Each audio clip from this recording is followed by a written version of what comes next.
Бул класстык каана мурда караңгы, астынан сыз чыккан, суук класс болчу. Азыр акталып сырдалган жарык, эң негизгиси жылуу. Анткени мектепте жакында эле капиталдык оңдоп түзөө жумуштары жүрдү.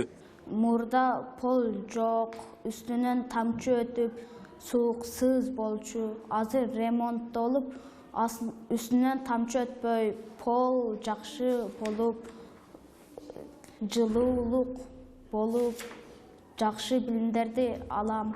Лейлек районунун Катыраң айыл өкмөтүндөгү Койташ орто мектеби 26 жыл мурун элдин ашар жолу менен салынган. Алгач башталгыч класстарга билим берилип, кийинчерээк окуучулардын саны өсүп, орто мектепке айланган. Ошондон бери мектептин имараты оңдолбой келген болчу. Бүгүнкү күндө шарттарыбыз толук оңдолду да. Тагыраак айтканда, атайын жылуулук системасы кайрадан оңдолуп, печкаларыбыз оңдолуп, паровой отоплениябыз оңдолуп, мындан сырткары залыбыз мына өзүңүздөр көрүп тургандай заманбап болуп, кафел басылды.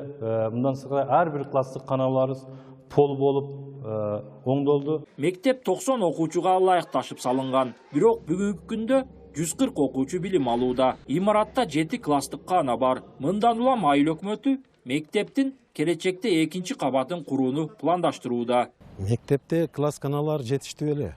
Бирок бул жерде баягы өткөн мезгил болуп туруп, окуучулардын саны кыскарып кеткендиктен быйыл орто мектеп 9 класстын көлөмүндө иштеп атат.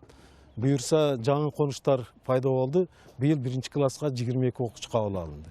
Келечекте бул мектеп 2 этаж болуп, ошонун негизинде салынган 2 этаждуу кылышка аракет кылабыз. Катыраң айылындагы Койташ орто мектебине эл аралык уюмдар менин айылым долбоорунун алкагында 25 000 акш долларын бөлгөн. Жалпысынан аталган долбоордун алкагында район аймагында 5 миллион сомдук иш аткарылган.